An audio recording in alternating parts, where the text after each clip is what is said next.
What's up, guys? It's Wolfgang back with another Dorkfish review, and today we've got the Blokees model kit Wolverine from Wolverine and Deadpool. Let's get into it.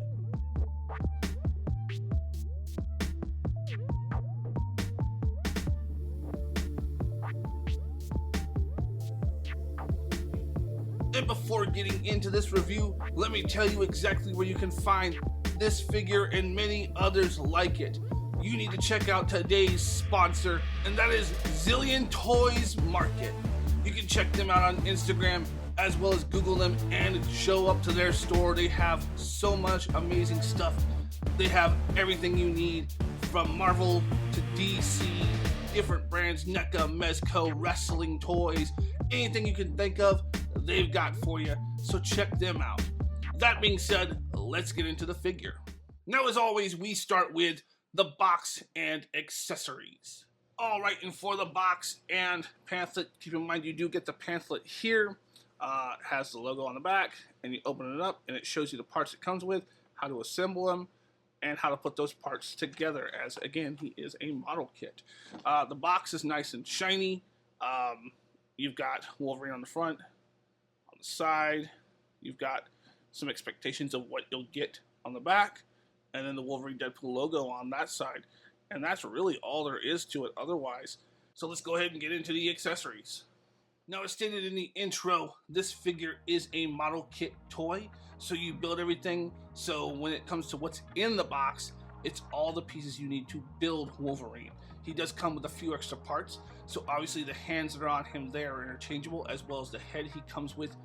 These interchangeable ball parts here for the top of the arm. So that way you can take off this part if you want. If you want a look without the shoulder guards, but I actually kind of prefer those more. And then you've got his individual relaxed hands, which are exactly the same. There you go, nice little yellow stripe on it. And then you've got his other head here, which is a more relaxed head. Get my hands out the way there, and that is all. Everything else is you build it, you put it together. It's what I've decided I put on him because it's the head I like, and obviously it's Wolverine, so you want the claws on him. So that's it for accessories. Not a lot, but he's also a $20 model kit, so it's not bad. I kind of wish maybe some swooping effects would have came with him. Maybe some fist hands without the claws. Or realistically, I honestly would have loved to have the arms with the yellow sleeves on them. That would have been cool. Instead of doing the interchangeable shoulder part where you just don't have the shoulder covers, maybe do an arm that has the yellow coverings and then do the arms without. But it is what it is. And ultimately, I think it's all right for what we got for its price point. So let's get into aesthetics. So aesthetically speaking, it's its own thing, totally separate from Marvel Legends or any other brand that I particularly collect. So it kind of stands out and stands alone compared to what I'm usually reviewing. It is a model kit though, and I think for a model kit of what it's supposed to be and its price point, I do think it looks good. I think there are things it could have just done better. I mean, overall, I like the hinge system that they used, although it's bad. In certain ways, you can pull it down to cover it. So it's not horrible there. It's just a matter of where you're posing it at. As far as the covers go, the heads aren't horrible. There is obviously that little yellow lining right there. So you've got some gapping in the paint, which I wish they wouldn't have done. My biggest pet peeve with the paint is that they didn't even finish the rib cage here. If you look at this rib cage, see, they didn't even finish painting that part. And that frustrates me because they've got paint on the back. They did paint across the whole shoulders, so I don't understand why they didn't finish that part. Maybe a little dirty wash would have been fine on him, but we could do that ourselves.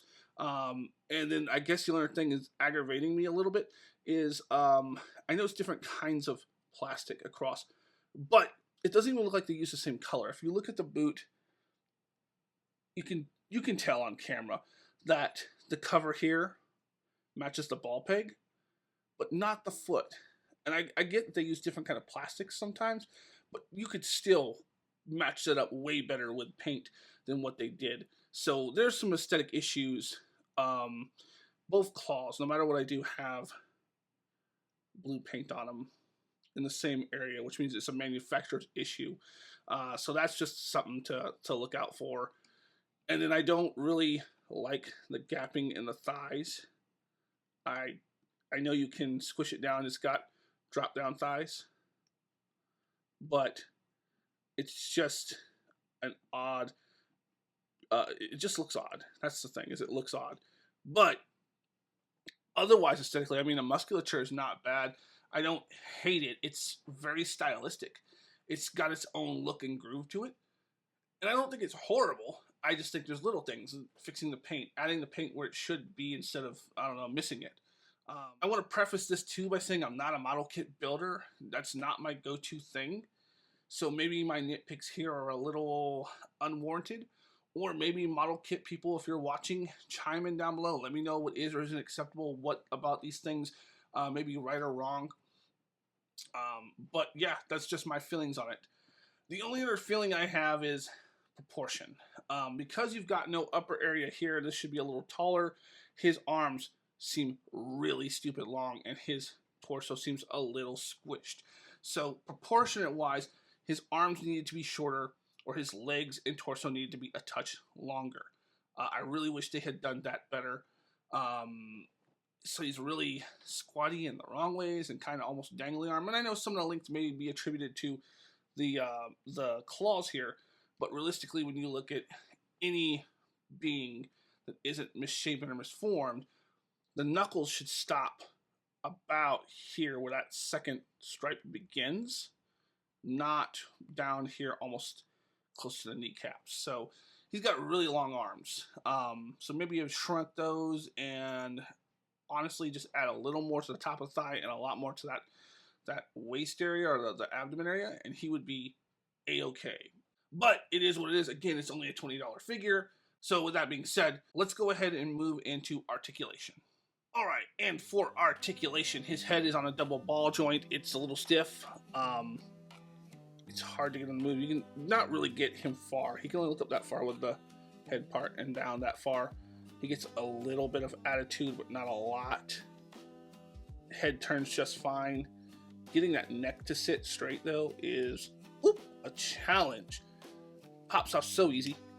Clicks in just fine, though. With the neck, though, a really good amount of range there, and there. So good range with the neck. It makes a big difference because everything on this is ball joints. With the shoulders, again, you've seen this is on a ball hinge, so it can move up and down, rotate. So he's got a little bit of butterfly. Popped right out. He's got a little bit of butterfly forward, a little bit back, and then with this arm, which is stiff. Let's see if I can get this arm to go up. You can get it a little more. Really can't get much out of them. I'm having issues with them here, so I think that's as far as you can get with these. You can get further with the other arms, but that's it. Shoulders drop down is fine. You do have your bicep swivel, double jointed elbows go in that far. You've got a hinge and pin, almost ball peg like wrist, but there's really no ball room, so you can't really do the ball joint aspect of it. You can just do the hinge and you can turn it. It works more like a hinge and pinch, even though it's got a ball aspect to it, so that's disappointing. Your upper torso can move around just fine. You get a little bit of back, a little bit of forward, good side to side. Mix it with that udder crunch, you get a good deal forward, okay deal back, and a really decent side to side, and it turns at both, no problem. Now the thighs are drop down, so you get that so you can kick up, and that doesn't look bad once you've got it kicked up from the front, but from the side, kind of ugly. You get a thigh cut in there, double jointed knee, gets you back about that far, and then you've got an ankle pin and hinge that goes down, up, really good rocker, and you get a toe hinge. And I know I don't like toe hinges. I say it all the time, and I'm not big on the split at the bottom, but the toe hinge across the top actually looks pretty decent there. So yeah, that's his articulation, and it's not horrible.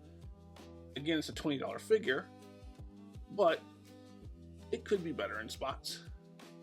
But yeah, so that's his articulation. There's spots that could be much better.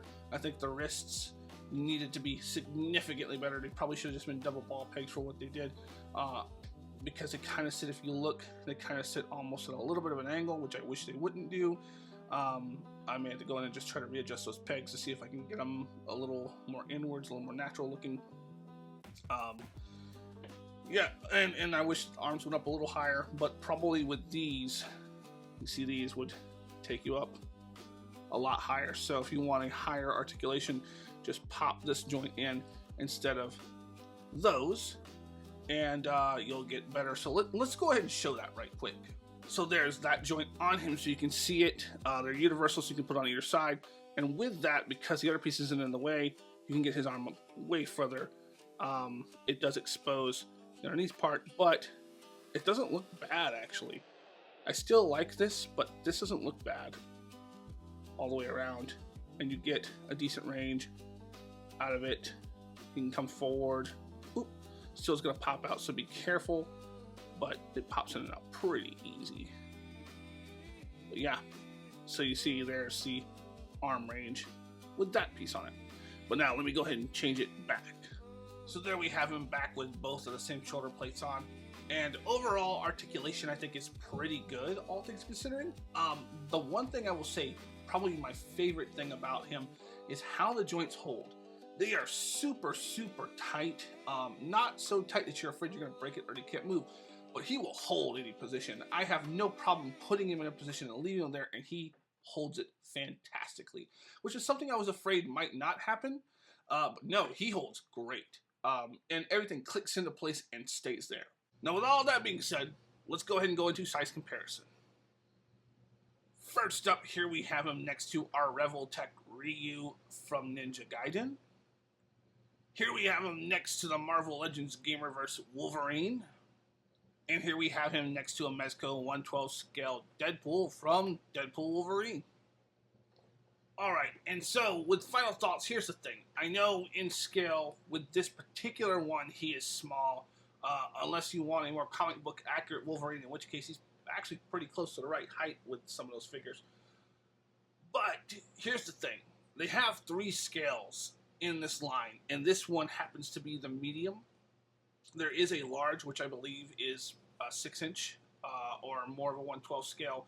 So I'm not going to be too harsh on it with that, because this is the medium, not the actual 1/12 scale sized one. It just gives you an idea of what the other one's going to be like, and I feel like there are some good things with it. So I would say, because I'm not a model collector, I don't think you should take my opinion as gospel about the model end of it. That's just not my realm. But I will say, from a collector standpoint, if you like Wolverine, it's not hard to put together.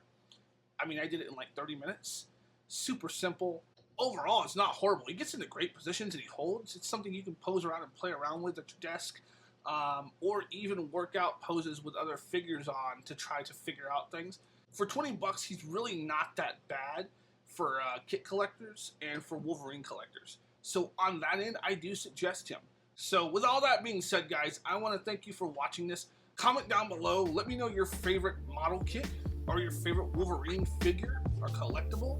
And stay tuned. We've got so many more videos coming. Thank you so much for watching. We hope that you have a killer day. Wolfgang's out. Later, guys.